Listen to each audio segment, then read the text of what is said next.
ಜ್ಯೋತಿರ್ಗಮಯ. ನಮಸ್ಕಾರ ಸ್ನೇಹಿತರೆ, ನಿನ್ನೆ ನಾನು ನಿಮಗೆ ಒಂದು ವಿಚಾರವನ್ನು ಹೇಳಿದ್ದೆ ಮತ್ತು ಇವತ್ತೊಂದು ಮತ್ತೊಂದು ವಿಚಾರವನ್ನು ನಿಮಗೆ ಹೇಳಲಿಕ್ಕೆ ಬಯಸ್ತೇನೆ.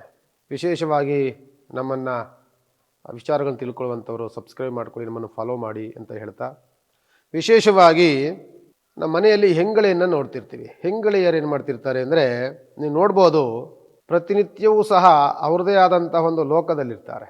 ನಾನು ಹೇಳುವಂಥದ್ದು ಈ ಕುಂಕುಮದ ವಿಚಾರಕ್ಕೆ ನಾನು ಬರ್ತೇನೆ. ನಮ್ಮ ಹತ್ರ ಸುಮಾರು ಜನ ಬರ್ತಾರೆ, ಸುಮಾರು ಹೆಂಗಳೆಯರು ಮುತ್ತೈದೆಯರು ಬರ್ತಾರೆ.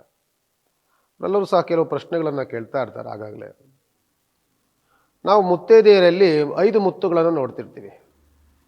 ಒಂದು ಕುಂಕುಮ, ಮತ್ತು ಮೂಗುತಿ, ತಾಳಿ, ಕಾಲುಂಗುರ, ಮತ್ತು ವಿಶೇಷವಾಗಿರುವಂಥದ್ದು, ವಿಭಿನ್ನವಾಗಿರುವಂಥದ್ದು.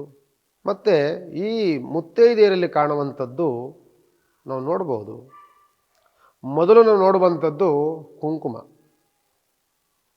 ಯಾರು ಕುಂಕುಮವನ್ನು ಹಣೆಗೆ ಧರಿಸ್ತಾರೋ ಅವರಿಗೆ ಆರೋಗ್ಯದಲ್ಲಿ ಏರುಪೇರುಗಳಾಗೋದಿಲ್ಲ.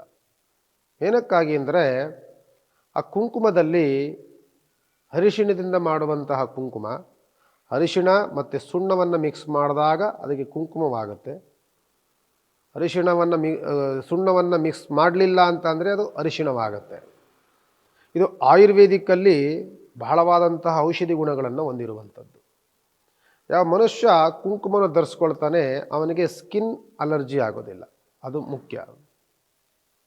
ಅನಂತರದಲ್ಲಿ ನಿಮಗೆ ಕುಂಕುಮವನ್ನು ಧರಿಸ್ಕೊಂಡಾಗ ದೈವತಾ ಒಂದು ಸ್ವರೂಪ ನಿಮಗೆ ಬದಲಾವಣೆಗಳಾಗುತ್ತೆ. ಒಂದು ಗೌರವದ ಮನೋಭಾವ ಮನುಷ್ಯನಿಗೆ ಮೂಡುತ್ತೆ. ಒಂದು ರೆಸ್ಪೆಕ್ಟ್ ಕೊಡಬೇಕು ಅಂತ ನಿಮ್ಗೆ ಅನಿಸುತ್ತೆ. ಅನಂತರದಲ್ಲಿ ನೀವು ಹೆಂಗಳೆಯರಲ್ಲಿ ಗಂಡಸರು ಹಣೆಗೆ ಕುಂಕುಮವನ್ನು ಇಡ್ತಾರೆ, ಕನ್ಯಾ ಮುತ್ತೈದೆಯರು ಹಣೆಗೆ ಕುಂಕುಮವನ್ನು ಇಡ್ತಾರೆ.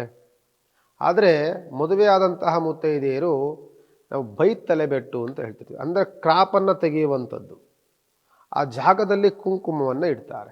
ಏನಕ್ಕಾಗಿ ಅಂತ ಅಂದಾಗ, ಅವಳು ಮುತ್ತೈದೆಯಾದ ನಂತರದಲ್ಲಿ ಪತಿ ಮತ್ತು ಪತ್ನಿಯ ಸ್ವರೂಪದಲ್ಲಿರುವಂತಹ ಒಂದು ಗೆರೆ, ಅದು ಲಕ್ಷ್ಮಣ ರೇಖೆ ಅಂತ ಹೇಳ್ತಿರ್ತೀವಿ. ಆ ಜಾಗದಲ್ಲಿ ನೀವು ಕುಂಕುಮವನ್ನು ಇಟ್ಕೊಂಡಾಗ ನಿಮಗೆ ದುಷ್ಟಶಕ್ತಿಗಳ ನಿಗ್ರಹ ಮಾಡುವಂಥ ಶಕ್ತಿ ನಿಮಗೆ ಸೃಷ್ಟಿಯಾಗುತ್ತೆ. ಜೊತೆಯಲ್ಲಿ ನಿಮಗೆ ದೈವತಾ ಮನೋಭಾವಗಳು ಬರುತ್ತೆ. ನಿಮ್ಮನ್ನು ಕಂಡಾಗ ಬೇರೆಯ ಒಂದು ವಕ್ರದೃಷ್ಟಿಯಲ್ಲಿ ನೋಡೋದನ್ನು ಬಿಟ್ಟು ಒಂದು ಗೌರವಾನ್ವಿತವಾಗಿ ನೋಡುವಂತಹ ಭಾವನೆಗಳು ಬೇರೆಯವರಲ್ಲಿ ಮೂಡುತ್ತೆ. ದೈವತಾ ಅನುಗ್ರಹವೂ ಸಿಗುತ್ತೆ.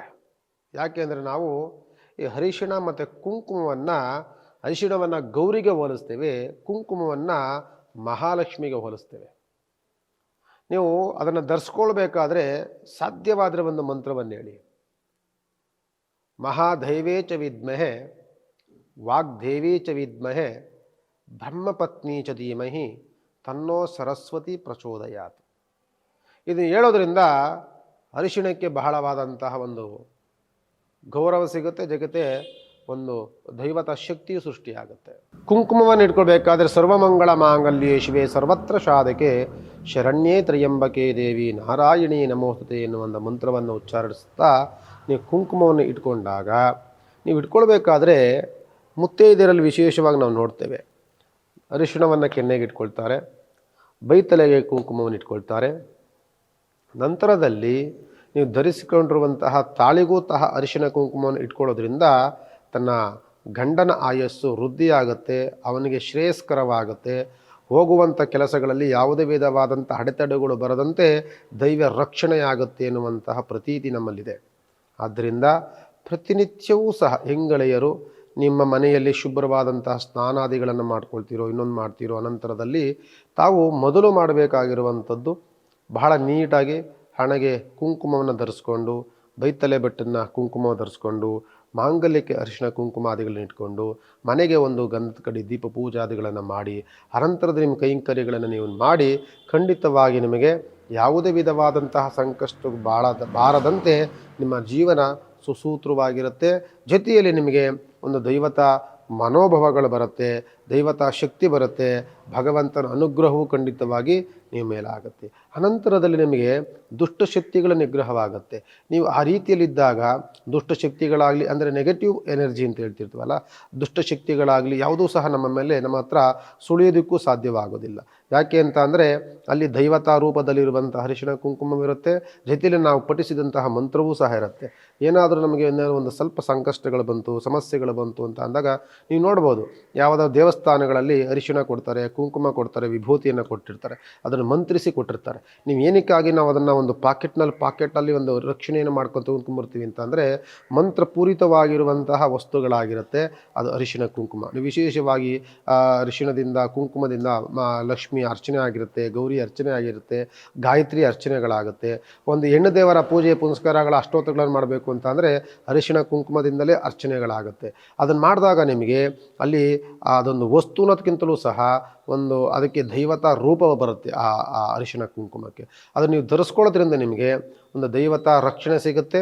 ಜೊತೆಯಲ್ಲಿ ನಿಮಗೆ ಏನೋ ಒಂದು ಸಂಕಷ್ಟಗಳಿಂದ ಪಾರಾದಂತಹ ಒಂದು ವ್ಯಥೆ ನಿಮಗೆಲ್ಲ ಒಂದು ಭಾವನೆಗಳು ನಿಮಗೆ ಬರುತ್ತೆ. ಆದ್ದರಿಂದ ಮನೆಗಳಲ್ಲಿ ಮೊದಲು ನಾವು ಮಾಡಬೇಕಾಗಿರುವಂಥದ್ದು, ನೀವು ಯಾವುದಾದ್ರೂ ದೇವಸ್ಥಾನದಿಂದ ತೆಗೆದುಕೊಂಡು ಇಟ್ಕೊಂಡಿರ್ತೀರೋ ಅಥವಾ ನಿಮ್ಮಲ್ಲಿರುವಂಥದ್ದನ್ನೇ ಇಟ್ಕೊಳ್ತೀರೋ, ಆದರೆ ನಾವು ಬೆಳಗ್ಗೆ ಎದ್ದ ತಕ್ಷಣ ನಾವೇನು ಮಾಡಬೇಕು ಅಂತಂದರೆ ಸ್ನಾನ ಮಾಡ್ಕೊಳ್ತೀವಿ. ಅನಂತರದಲ್ಲಿ ನಾವೇನು ಮಾಡ್ಕೊಳ್ತೀವಿ, ಅರಿಶಿಣ ಕುಂಕುಮವನ್ನು ಧರಿಸ್ಕೊಳ್ತೇವೆ.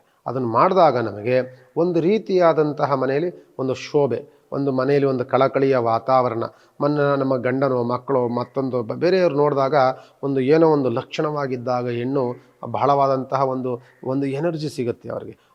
ಮತ್ತು ಜೊತೆಯಲ್ಲಿ ನಮಗೆ ಏನೋ ಒಂದು ಸಾಧನೆ ಮಾಡಲಿಕ್ಕೆ ಒಂದು ಉತ್ಸಾಹ ಸಿಗುತ್ತೆ. ಆ ರೀತಿಯಾದಲ್ಲಿ ಹೆಣ್ಮಕ್ಳು ಇದ್ದಾಗಲೇ ಮನೆಗೆ ಶೋಭೆ ಅಂತ ಹೇಳ್ತಾ, ತಾವೆಲ್ಲರೂ ಸಹ ಈ ರೀತಿಯಾದಂತಹ ಕೆಲವು ಕೈಂಕರ್ಯಗಳನ್ನು ಇದನ್ನು ನೀವು ಆಚರಣೆಗಳು ಮಾಡಿಕೊಂಡು ಬರ್ತಾ ಇದ್ದಾಗ ನಮ್ಮ ಸನಾತನ ಧರ್ಮಕ್ಕೂ ಅದು ಬಹಳ ಹತ್ತಿರವಾಗುತ್ತೆ. ಮತ್ತು ನಾವು ಮುಂದಿನ ಪೀಳಿಗೆಗೆ ನಾವು ಏನೋ ಒಂದು ಪಾಠವನ್ನು ಕೊಟ್ಕೊಂಡಂಗೆ ಆಗುತ್ತೆ. ಜೊತೆಯಲ್ಲಿ ಅವ್ರಿಗೂ ಅರ್ಥ ಆಗುತ್ತೆ, ನಮ್ಮ ತಾಯಿ ಹಿಂಗೆ ಈ ರೀತಿ ಇದ್ದು ನಾವು ಈ ರೀತಿ ನಡಿಕೊಳ್ಬೇಕು, ಬೆಳಿಬೇಕು ಅನ್ನುವಂತಹ ಒಂದು ಪರಿಕಲ್ಪನೆ ಅವರೆಲ್ಲೆಲ್ಲ ಸೃಷ್ಟಿಯಾಗುತ್ತೆ. ಯಾಕೆಂದರೆ ನಾವು ನಡ್ಕೊಂಡಾಗಲೇ ನಮ್ಮ ಮಕ್ಕಳು ಅದನ್ನು ಕಲಿಯುವಂಥದ್ದು. ಅದರಿಂದ ನಾವು ಮಾಡೋಣ, ಅನಂತರ ನಮ್ಮ ಮಕ್ಕಳಿಗೂ ಸಹ ನಾವು ಕಲಿಸೋಣ ಅಂತ ಹೇಳ್ತಾ, ಸ್ನೇಹಿತರೆ ತಮ್ಮೆಲ್ಲರಿಗೂ ಸಹ ಒಳ್ಳೆಯದಾಗಲಿ, ಭಗವಂತ ಒಳ್ಳೆಯದನ್ನು ಮಾಡಲಿ. ನಾಳೆ ದಿನ ಇನ್ನೊಂದು ವಿಶೇಷವಾಗಿ ಕಾರ್ಯಕ್ರಮದಲ್ಲಿ ನಿಮಗೆ ಭೇಟಿಯನ್ನು ಮಾಡ್ತೇನೆ. ಭಗವಂತ ನಿಮ್ಮೆಲ್ಲರಿಗೂ ಸಹ ಒಳ್ಳೇದು ಮಾಡಲಿ. ತಾವೆಲ್ಲರೂ ಸಹ ಸಬ್ಸ್ಕ್ರೈಬ್ ಮಾಡ್ಕೊಳ್ಳಿ, ನನ್ನನ್ನು ಫಾಲೋ ಮಾಡಿ ಅಂತ ಹೇಳ್ತಾ ಮತ್ತೊಮ್ಮೆ ಹೇಳ್ತಾ ನಮಸ್ಕಾರವನ್ನು ಮಾಡ್ತೇನೆ. ಜ್ಯೋತಿರ್ಗಮಯ